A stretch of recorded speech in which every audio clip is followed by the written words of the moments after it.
رمضان تجلى وابتسم طوبى للعبد إذا تنما. Lots of people do zakat in Ramadan. Is it necessary to pay zakat in Ramadan? Who should pay zakat? Who should pay zakat al-fitr? These are many questions related to zakat. First of all, you have to understand what zakat is. We're not going to talk about zakat of livestock. We don't have livestock, usually. We're not going to talk about zakat of crops, because we don't have farms, usually. And we're not going to talk about zakat of goods and commodities that are sold and bought, as in groceries, as in a showroom of cars, etc. Because usually we're normal people. We talk about zakat of gold, silver, that is jewelry of the missus, or cash, which is what I save and possess, among others. So, what are the conditions of zakat? There are two conditions. Without them, zakat is not obligatory. Number one, that the amount of money saved or the jewelry possessed reaches what is known as nisab, and this is known as threshold. What is a threshold? It's a limit which below it there is no zakat. What is this limit? Well, in terms of jewelry, if the missus has 85 grams of gold or above, and the caliber of gold is 24, she has to give zakat for that. If she has 84, Sheikh, there's no zakat.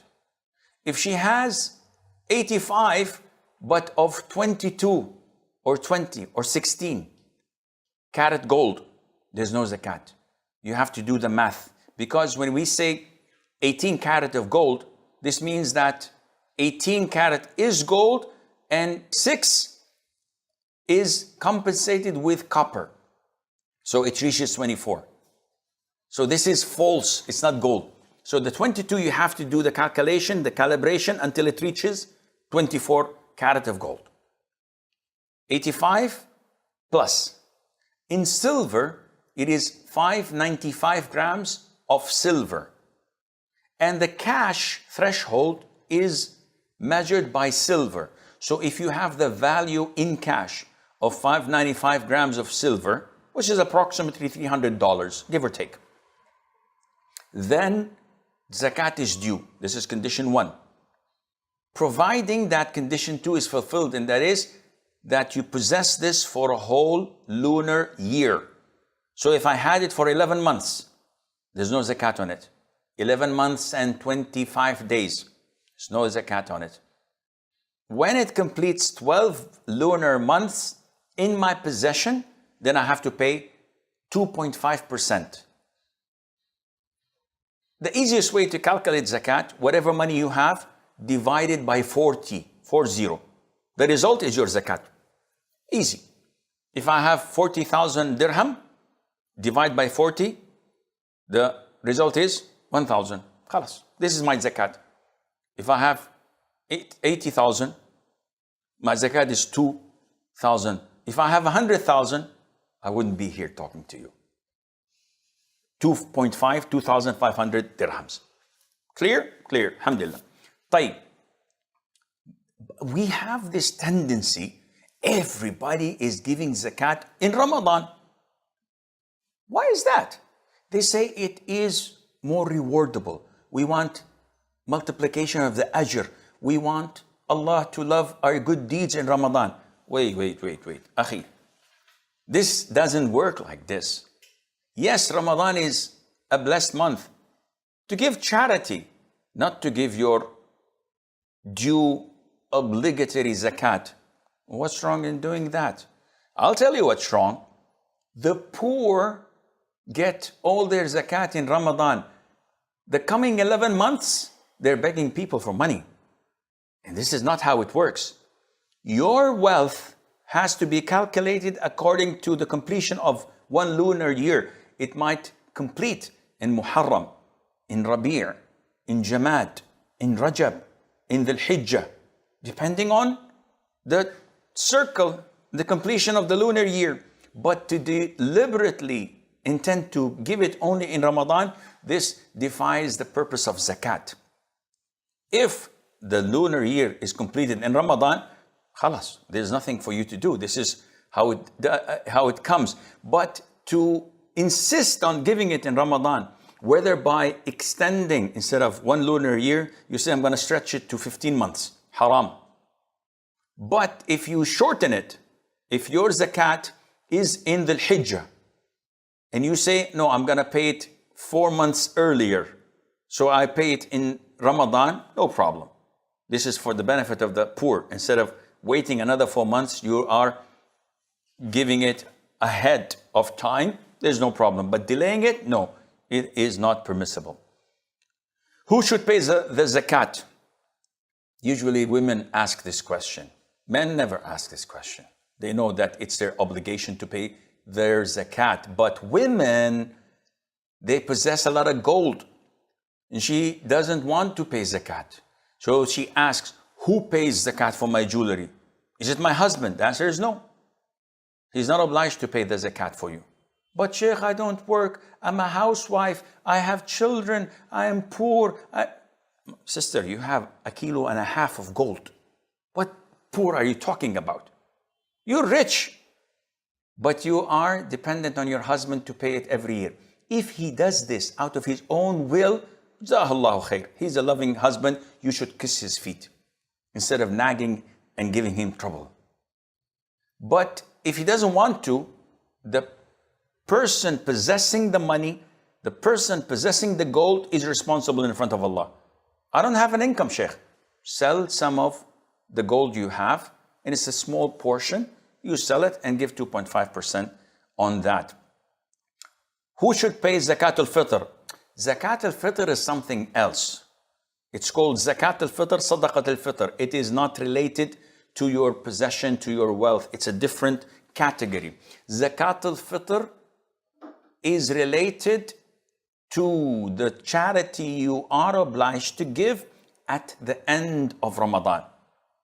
Time, Sheikh, when does it start? It should be given the night of Eid. So tomorrow is the day of Eid. You should give it before the adhan of Fajr, the last night. And it can be up to the 27th or the 28th.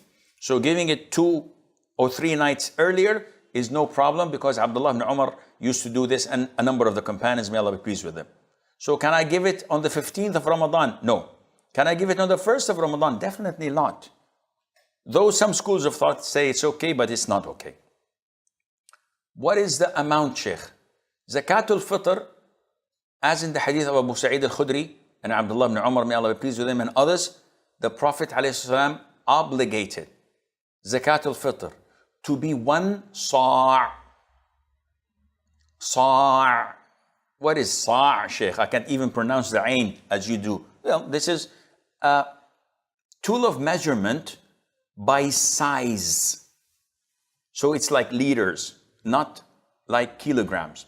So a sa' is a container, and this container is measured, or we measure with it items like dates, like barley, like wheat, like sugar, things that are consumed and measured by size. 1 sa' is equivalent to 4 mud. And the mud is what is gathered in the palms of your hands. So if I have rice, I just do this and I fill it up. This is 1 mud. 1, 2, 3, 4. This is 1 sa'. So the zakat al-fitr is 1 sa'.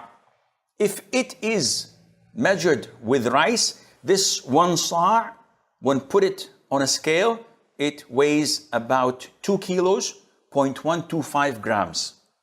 Of course, if I weigh in the sa' dates, the weight is going to be different. If I put in this size barley, it's going to be different in weight than rice or than wheat or than dates, etc. Because the size is 1, the weight is different.